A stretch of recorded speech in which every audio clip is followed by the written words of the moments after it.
السلام علیکم ورحمۃ اللہ۔ یہ جو پوسٹ ہے یہ بالکل سیاسی پوسٹ نہیں ہے، بالکل بھی نہیں۔ میں ایک ڈاکٹر کی ہونے کی حیثیت سے کچھ ضروری باتیں آپ کے سامنے رکھنا چاہتا ہوں۔ ابھی کچھ دیر پہلے میں نے ایک پریس کانفرنس کی کلپنگ دیکھی جس میں ایک وزیر صاحب نے یہ کہا کہ عمران خان کی یورین رپورٹ سے ہمیں پتہ لگا ہے بہت سی باتوں کا، جن میں سے ایک بات یہ ہے کہ ان کا دماغی جو ہے توازن وہ ٹھیک نہیں ہے، اور دوسری بات یہ ہے کہ ان کی اس رپورٹ سے یہ پتہ لگا ہے کہ بہت سارے ٹاکسک مٹیریل جو ہیں جو کہ ایڈکشن سے متعلق ہیں اور نشہ آور دواؤں سے تعلق ہیں اور الکوہل سے تعلق ہیں وہ اس میں ظاہر ہوئے ہیں۔ اس میں دو تین باتیں میں اپنی 35-36 بلکہ تقریباً 40 سال کی میڈیکل لائف کے، جس میں میں خود بھی کلینکل پریکٹیشنر اور سرجن ہوں اور اس کے علاوہ میڈیکل ٹیچر بھی ہوں، اور میڈیکل ٹیچنگ میں جو ماسٹر ڈگری ہے اس کو بھی پڑھاتا ہوں اور مختلف میڈیکل کالجز میں پڑھاتا رہا اور ایک کالج کا سربراہ بھی رہا۔ اس میں دو تین باتیں بہت ضروری ہیں جو میں ضرور کہنا چاہتا ہوں۔ ایک تو یہ ہے کہ ہر پیشنٹ کی ایک کانفیڈینشیلٹی ہوتی ہے۔ کسی مریض کی کوئی بھی رپورٹ آپ اس طریقے سے پبلک نہیں کر سکتے۔ ایسا کرنا اس ڈاکٹر کا جو پروفیشنل کنڈکٹ ہے یہ اس کو ڈاؤٹ میں لے جاتا ہے۔ ہو سکتا ہے کسی عدالت کو اس کی ضرورت ہو تو یہ رپورٹ عدالت میں پیش کی جائے۔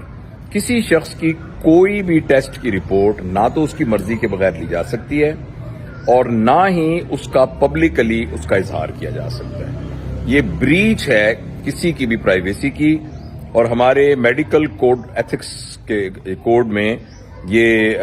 بالکل کسی طریقے سے بھی جائز نہیں ہے اور صحیح نہیں ہے۔ اور دوسری اہم بات ہے کہ وہ میں نے جب تھوڑا مجھے تعجب ہوا اور جب وہ میں نے زوردار الفاظ سنے تو مجھے لگا کہ میں ذرا اس رپورٹ کو کہیں سے سرچ کروں، ادھر ادھر کر کے وہ مجھے مل ہی گئی۔ آج کل تو کوئی بھی چیز چھپی نہیں ہے، نظر آ جاتی ہے۔ تو اس رپورٹ میں تو کہیں بھی کوئی ایسی بات نہیں لکھی ہوئی تھی۔ اس کی کوانٹٹی، اس کا پی ایچ، اس کے اندر جو ہے سیلز کا ہونا اور اس کی ریاکشن کا ہونا، تو اس میں تو کسی قسم کی کوئی بات ایسی نہیں تھی، اور کسی طریقے سے بھی یہ کنکلوڈ نہیں کیا جا سکتا کہ اس میں کسی قسم کے کوئی کیمیکلز جو ہیں وہ دیکھے گئے ہیں، اور پتہ نہیں وہ کون سے ایسے ٹیسٹ ہوں گے کہ جن سے یورین کے ذریعے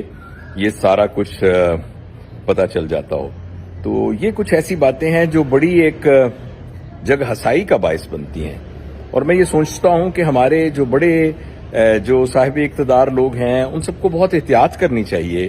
کہ اس قسم کی باتیں جب ایک انٹرنیٹ، اور آج کل تو کوئی چیز کسی بند کمرے میں تو ہوتی نہیں ہے، ساری دنیا کو پتہ لگ جاتا ہے، اور جو پتہ لگتا ہے نا تو وہ پھر بڑی ہنسی آتی ہے اور پھر بڑا تمسخر ہوتا ہے۔ میں یہ ویڈیو نہ بناتا